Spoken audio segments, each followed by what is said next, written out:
Breaches of fire safety regulations in some of the capital's care homes has led to concerns for elderly residents and demands for swift improvements.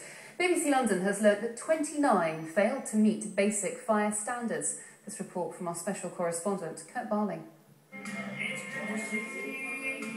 Increasingly, many elderly Londoners are looking to communal living, enjoying a longer and safe retirement.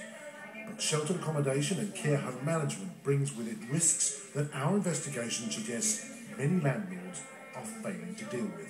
This is the area where the fire occurred. Last year, an elderly resident was killed by a fire at this care home in Croydon. Although declared an accident, the fire brigade served an enforcement notice on Housing 21 to rectify serious inadequacies. The board have empowered me to make sure that we have robust fire management in place on all of our schemes. There are 1,976 care homes and an unknown number of sheltered accommodation complexes across the capital. 663 have been inspected by the fire brigade in the last year. 29 homes were warned they would be prosecuted if they didn't rectify serious flaws in their buildings and fire procedures. That leaves over 1,300 that may not have been checked for several years. Well, it is quite horrifying because, of course, in care homes you have some of the most vulnerable people in society and people who can't move around quickly or who might even be extremely stressed by anything that disrupts their routines. Last month, an inquiry into a care home fire in Scotland, in which 14 elderly residents were killed, highlighted two key points. No fire risk assessment, which could have avoided some or all of the deaths.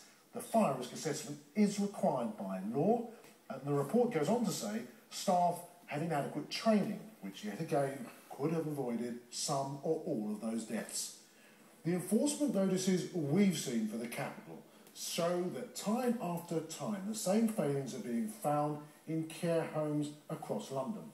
The litany of breaches goes on. Clear evidence that lessons are not being learned. It's important for owners of care homes, for sheltered accommodation, to take their responsibilities seriously, particularly where it comes to making sure that management practices are in place, the staff training is in place, because those are the things that are going to make a great difference in the unfortunate circumstances of a fire.